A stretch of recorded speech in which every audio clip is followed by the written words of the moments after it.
To be involved in the Champions Classic is, to me, still one of the greatest honors for Michigan State University, and our basketball program.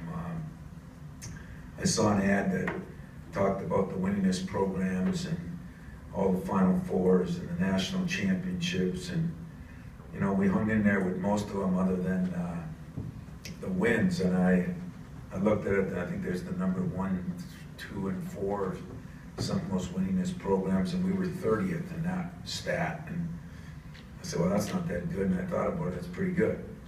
It is pretty good. So there's a lot of good things coming out of that. It's a great showcase for college basketball. It'll still be one of the biggest nights of the season as far as coverage from both media, print and television, and that's what I'm showing to my kids. There's been some great games in the Classic.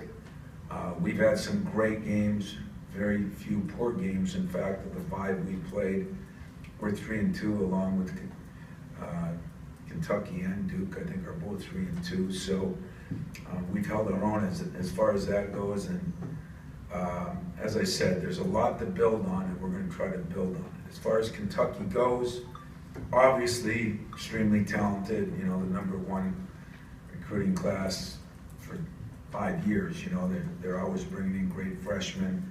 Those freshmen have had a ton of exposure, and rightfully so. But right now, it's a couple sophomores that are a sophomore and a senior that are really helping them. Briscoe is their leading scorer at 19 points a game. Guy that's not shooting it very well, but can score inside. As a 6'3" guard, he's done an unbelievable job. And Willis is their 6'9", 6'10" perimeter player, who's one of the better three-point shooters, a little bit like the Markkanen kid that we just played against Arizona, a big kid who can step on the floor and make threes. You get by those guys, and the kid Fox has been a one-man fast break. And I think he leads a team of 8 deep with 8 very, very, very solid players. And Fox and Monk are 2 guys that are great guards. One's a slashing point guard who can get it from one end to the other in blink of an eye, and the other is a shooter who's got a great mid-range game in Monk. So,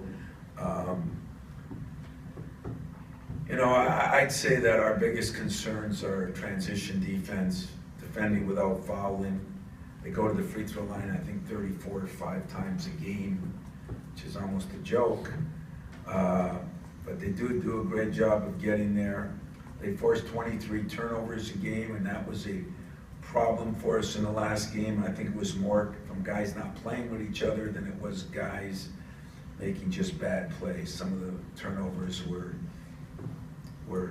I wouldn't say sloppy, but I would say sloppy. Bounce passes instead of chest passes, but guys thinking a guy was going to curl and a guy popped out, things like that. That's just going to take some time to get used to playing with so many different and new players. I think it's a great opportunity for us to go there against a very quality team and bounce back. My big worry is always what we do inside. Even though our guards have not shot the ball real well, we'll play better there. It's the foul trouble inside that is just a never-ending concern right now.